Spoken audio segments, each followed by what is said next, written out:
Otep à tous, bien-aimés frères et sœurs, le contrat du siècle est en train de se réaliser dans le Sahel.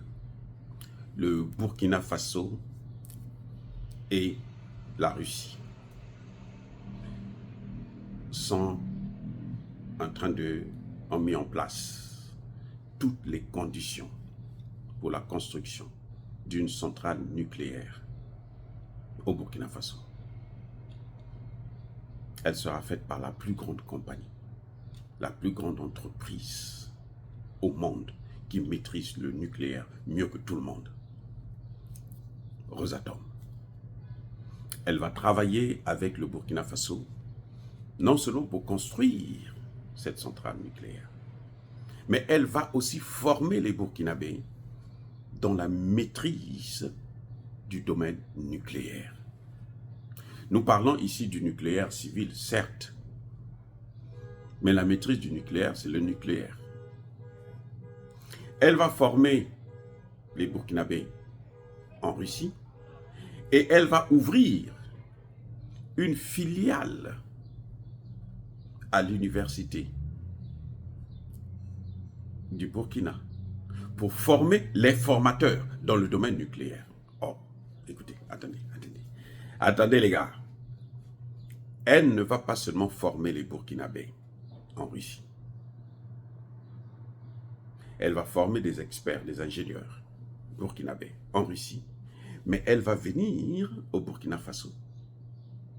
Elle va former des formateurs. Je ne sais pas si vous comprenez là ce que je suis en train de vous dire là. C'est-à-dire que elle va former des gens qui vont remplacer la présence russe.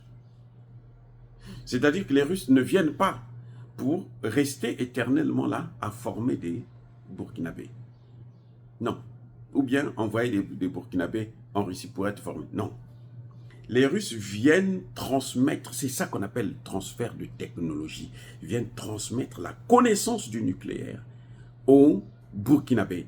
Et les Burkinabés maintenant pourront eux-mêmes, sans avoir besoin des Russes, de se former, de former d'autres Burkinabés et de former d'autres Africains. Les gars, c'est fort ça. On n'a jamais vu de tels accords avec les Français, avec les Américains. Dans tous les domaines. Même pas dans le domaine militaire. Je dis même pas dans le domaine militaire. Même pas dans le domaine du renseignement. On n'a jamais vu de tels accords. C'est pour la première fois qu'un pays qui travaille avec un pays africain, un pays étranger, un pays européen, en l'occurrence la Russie, qui travaille avec un pays africain et qui voit l'avenir. Qui voit l'avenir de ce pays sans sa présence. Donc, qui sait que sa présence est limitée. Ils ont fait ça. C'est pas qu'eux, ils ne savent pas le faire. C'est pas qu'eux, ils ne veulent pas le faire. Non. J'allais dire ne veulent pas, non. C'est pas qu'eux, ils ne l'ont jamais fait. Ils l'ont fait avec la Chine. Il y a 50 ans, la Chine était au même niveau que nous. Ils l'ont fait avec l'Indonésie. Ils l'ont fait avec Taïwan. Taïwan, pourquoi les Américains ne veulent pas que Taïwan puisse faire partie de la Russie et de la Chine? C'est pourquoi? Mais parce qu'ils ont investi. Mais en Afrique, depuis les accords, la conférence de Berlin de 1885, ils avaient décidé que eux là, il ne faut pas leur donner la technologie. Et pourtant, beaucoup d'inventions, le GPS là, c'est qui? C'est un noir qui l'a inventé. Beaucoup d'inventions ont été faites par des noirs. Ils ont seulement développé ça parce qu'ils ont l'argent. Mais c'est nous qui avions eu l'idée. Les mathématiques sont nées où? C'est pas chez eux, les mathématiques sont nées là au Congo, en Afrique du Sud, par des noirs. Ce n'est pas les Arabes, ce n'est pas les Blancs. Ce sont les Noirs qui ont inventé les mathématiques. Et maintenant, eux, ils veulent faire la fierté, ils veulent nous dire, non, vous ne pouvez pas, parce qu'ils ont pris une certaine avance sur nous. Là, la Russie est en train de combler ce vide. La Russie vient, elle dit, je vais former des formateurs, et puis maintenant, désormais, c'est vous-même qui allez former les prochaines générations. Et je veux mobiliser la population sur la connaissance du nucléaire.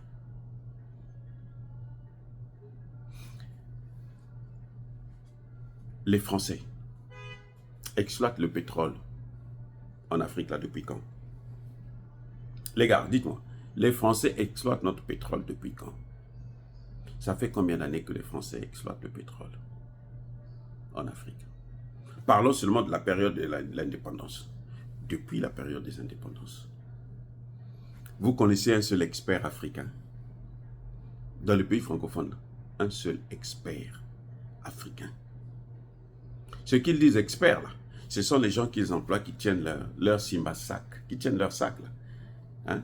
Et puis, bon, ils disent, note-moi ceci. Le président Pascal Lissouba l'a dit à Mondovision, que nous ne connaissons pas le nombre de barils de pétrole qu'on puise chez nous. 60 ans après, nous ne connaissons pas. Ils exploitent le pétrole, mais nous, on ne connaît pas combien ils prennent. Comment ça se passe?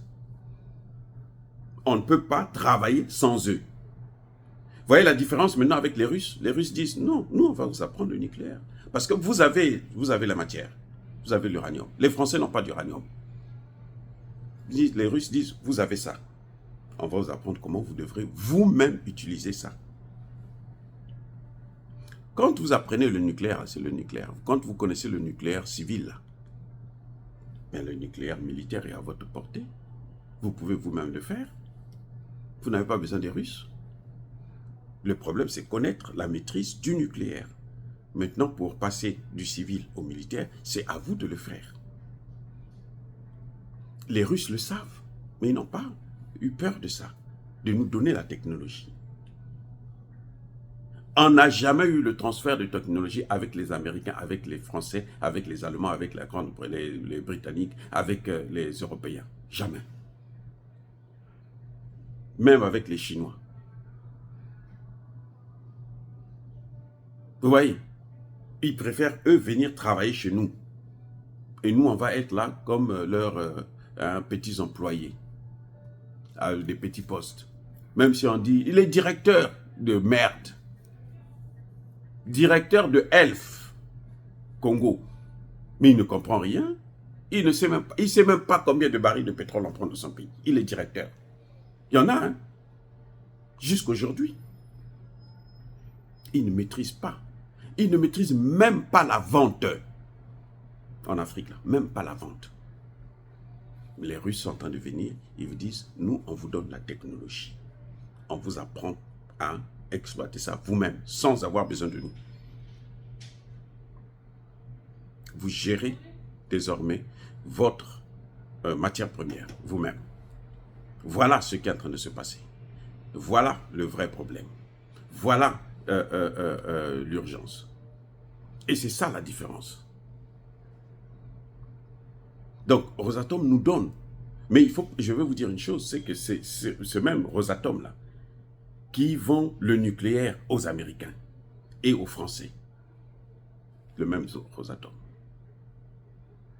Cette technologie qu'ils sont en train de faire avec les Français et les Américains, nous allons avoir ça. Le Burkina Faso, ça viendra aussi au Niger, c'est sûr. Ça viendra au Mali, c'est sûr. Ils seront capables maintenant de vendre leur nucléaire à la France.